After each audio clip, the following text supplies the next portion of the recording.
George Kittle, Christian McCaffrey, and the San Francisco 49ers head to Glendale to take on Marvin Harrison Jr. and the Arizona Cardinals. Now, the Cardinals, they had a rough go against the Seattle Seahawks. That game was kind of over in the first quarter. Couldn't get much going offensively early in that game. In Seattle, well, they just couldn't stop them. Jaxon Smith-Njigba and that rushing attack as well. For the Niners, it's kind of a similar story. They couldn't stop Puka Nacua and Devontae Adams. They struggled to keep those guys in check. Offensively, they did a very good job. A lot of success in the second half of that game. They're at the end of the first half, putting points on the board to do a good job of getting back into it. They were down a touchdown, but the Rams always had an answer. Well, for this game from Glendale, where's the lean? Where are we looking at a team to have success? I think when Christian McCaffrey touches the football 27 or 30 times in a game, it's a pretty dang good recipe for success for the San Francisco 49ers. Against the Rams, though, only had 12 carries in that game, and he caught 8 passes for 66 yards. I think what you saw from the Rams was a full adjustment. If you watched my Rams video last week, I talked at length about how SF came into that game at SoFi. Checkdowns underneath, Mac Jones, very efficient in picking apart the Rams defense, and he was 5 of 10 beyond 10 yards. Well, against the Rams, again, another 300-yard day, over 80% completion percentage, 3 touchdowns, but all of that stuff is underneath. There was no deep balls. He wasn't taking the top off, and the Rams were saying, we're taking this stuff away underneath, and if you're going to complete the football, well, they're going to be for short gains. They didn't run the football anywhere near as effectively as they did in that first matchup. And for Arizona, I think there's a little bit of a playbook from LA that you have to take. Now, do you have the personnel that the Rams do? You absolutely don't. Frankly, you probably have 3 guys for that Rams front 4 that are better than any guys that the Cardinals have. Behind that, you've got some injuries to Arizona. Mac Wilson out of the lineup. The replacement was your rookie from Ohio State, Cody Simon. Also in the back end back there, Will Johnson didn't play against the Seattle Seahawks. So there were some injuries. If you remember the first matchup against Seattle, it looked like it was headed to overtime, tie game, and Seattle won it on a late field goal.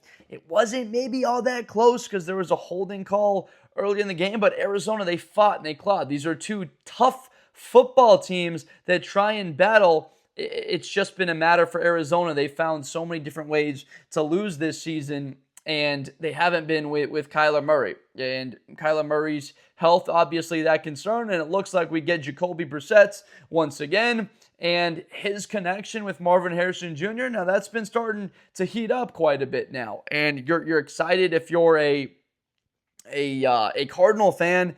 He had 12 targets, only 3 catches. That's quite concerning.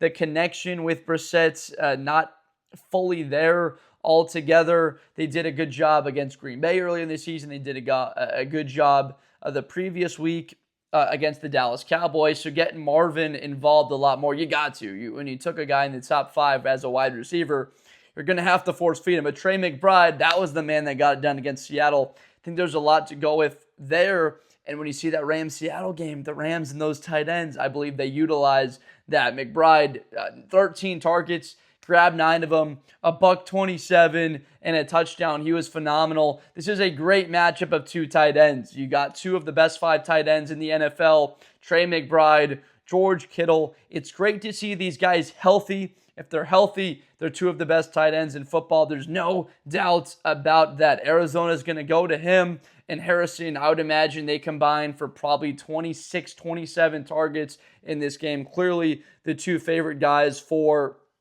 Brissett to get the football to. The run game, they ran it decently, 5.5 yards a carry, 130 yards. A little bit of that has to do with Seattle, the way they approached it, really not wanting anything behind them. It's for explosive plays for Arizona, so they were sort of just giving them a bit of the runs. But again, you got to take what they give you, and a decent day from DeMercado, but only 23 rushes and 45 total attempts. It was just a game that was over in the first half, getting down by that type of margin, 35-7 at the half.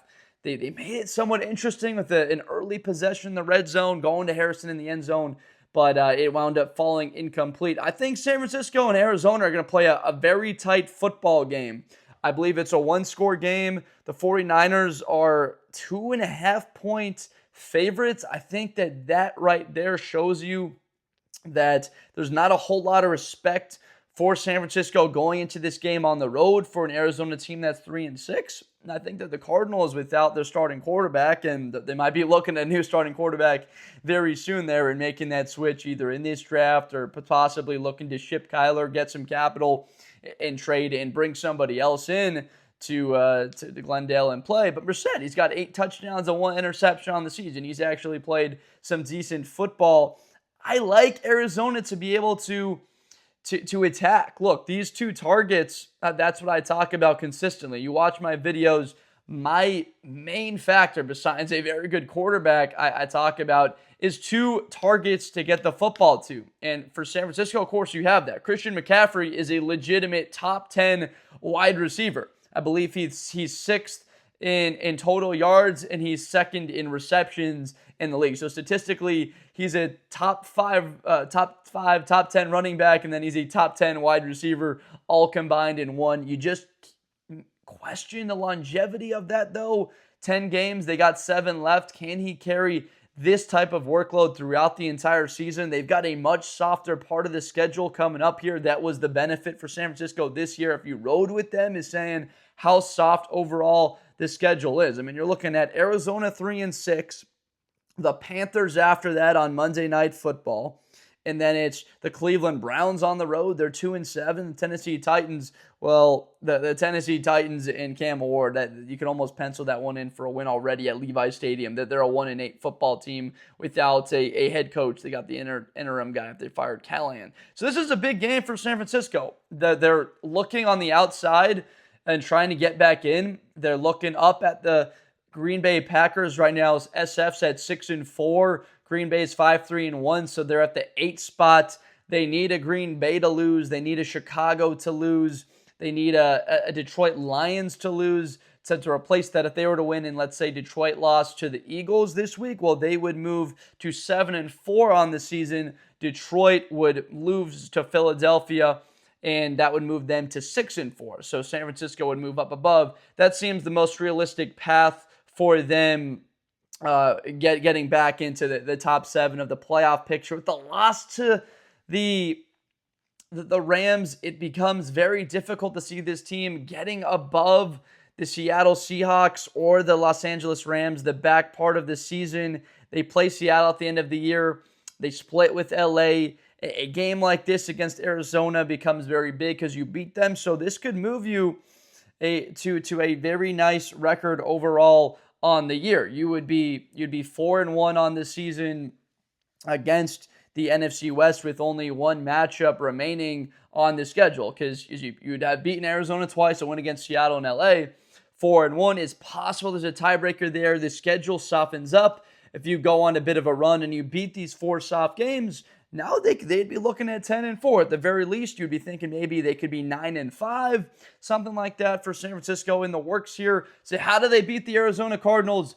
No turnovers. Mac Jones, what he's done very well his whole career in the NFL, go back to his Alabama days, is he's consistent. He's accurate with the football. He gets the ball out. He works with anticipation, and he's going to deliver the ball down the field. There might be some takeaways here or there, but overall, he's been good at that this season, and I think that this is another heavy McCaffrey day, a heavy George Kittle day, getting these guys, force-feeding them the football, maybe something like 34 touches combined between the two of them.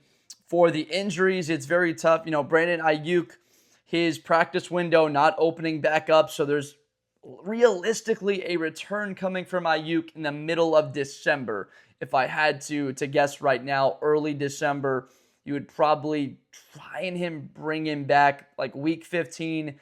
I would assume like against the Colts, I believe. It's like Colts, Chicago, Seattle, 4 winnable games before that. So if you could be to the end of the season, 9-5, something like that, even if they struggled the next stretch and were 8-6, they'd still be alive for a spot to get into the postseason. Brock Purdy, again, he's trying to get back in there in the starting lineup. Has there been a crazy difference? Yeah, I'm sure there's a game there that San Francisco could have won that maybe they lost with Mac Jones. I feel like that Tampa game's one you would circle, and then Ricky Pearsall, his availability for this game. He's got a chance to practice Wednesday. That's what Kyle Shanahan said today on Monday. I'm recording this video on Monday night. So it's, you're trying to conjecture a little bit to make this preview prediction video and get as much information as I can into it. Again, there's a couple of factors that I don't quite have available or the foresight to know quite yet who's available.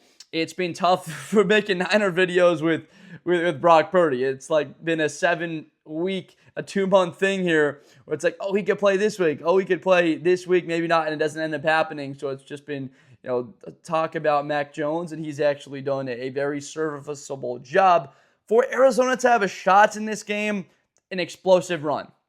It has to come from somewhere, a takeaway in the form of a fumble, an interception. There was a huge takeaway. Nate Landman punched that football out against San Francisco, flipped the entire game there. It looked like the Niners are going in to score. It points off the board, and it was able to give the Los Angeles Rams a 21-0 lead there in that first half. Too much of a deficit for San Francisco to overcome. Every chance in the second half for them, they weren't able to get a stop on LA. They really needed to be tighter in that game. That was just way too big of a margin for them to be able to come back from. So Arizona, it's going to be a takeaway. It's special teams as well. That's a large factor. A return on a kickoff, on a punt, blocking a punt. It's got to be something like that. You go out there and play the game. This feels like a game that San Francisco will win like 29-23. I'm going with higher scoring. I've seen enough from this 49er offense to believe that they can absolutely sustain drives consistently against Arizona. The game earlier in the season, 16-15, I don't quite believe this game will have that type of script. Mac Jones, he wasn't quite in a rhythm with the offense, threw the ball 40 times. San Francisco didn't run the ball at all in that game. Calais Campbell, you can obviously attribute that a little bit to. He's been a monster, maybe the best defensive player on this season for Arizona. You look at a guy like Walter Nolan, who hasn't played much this season. You just wish he could be healthy. The first-round pick out of Ole Miss, just a monster. If they could have him in the lineup, that'd be such a factor. But I'll go with the 49ers to win this game and cover 29-23. I think it's a tight game. 49ers trying to hold Arizona at the end of it. The ball goes to the Cardinals with a chance to win the game, and the Niners come up with the stop. No Bosa, no Fred Warner. That absolutely hurts. This team has been decimated by injuries, but look, they've still got the season fully out in front of them unless there's a tough Cardinal performance here waiting in the cards. Again, a guy like Harrison, that he's a game changer. If he's able to come down with some of these 50-50 catches like you saw him do in college all the time, then you can sort of start to imagine where the win formulates there. So let me know down below what I missed here, who you think wins this game. Does Arizona pull it out on the road strategically? Are you doubling Marv or McBride over the middle? How do you deal with this attack and holding Arizona and limiting them, right? With Michael Wilson, he's been getting targets, and Elijah Higgins somewhat involved in this offense, but it's really the Harrison and McBride show. And then for Arizona, are they just going to sell out and basically dare Mac Jones to throw the ball over 15, 20 yards down the field past the line of scrimmage and take away McCaffrey underneath and sell out to stop the run and everything underneath and basically play a bit more man coverage and say, all right, Mac Jones down the field, let's see you beat us. I think that's the recipe that has shown that can be a bit more successful than just allowing them to go down the field every time with the shorter throws. So I appreciate you so much for watching. If you enjoyed this Blitz with Blender video, subscribe, like, comment subscribe for more content in the future. I love going down there in the comments, engaging with all of you guys. Again, if you haven't seen any of these videos before and you're new here, I'm Josh Blender, making NFL college videos weekly here for this season. It now starts to ramp up. Playoff implications all over the place. If Arizona has any shot at a run, they would have to get a win in this game. This just about would end their season with a loss. In San Francisco now on the outside, this is a must-win game for them too to get back and keep pace in the very tough NFC conference. So thank you so much for watching, and I will see you guys next time. Appreciate you so much. Best player in college football. That Georgia and Ohio State game, New Year's Eve, is going to be a classic. Josh Blunder. Hi, everybody. I'm Josh Blunder. To the 40, 35,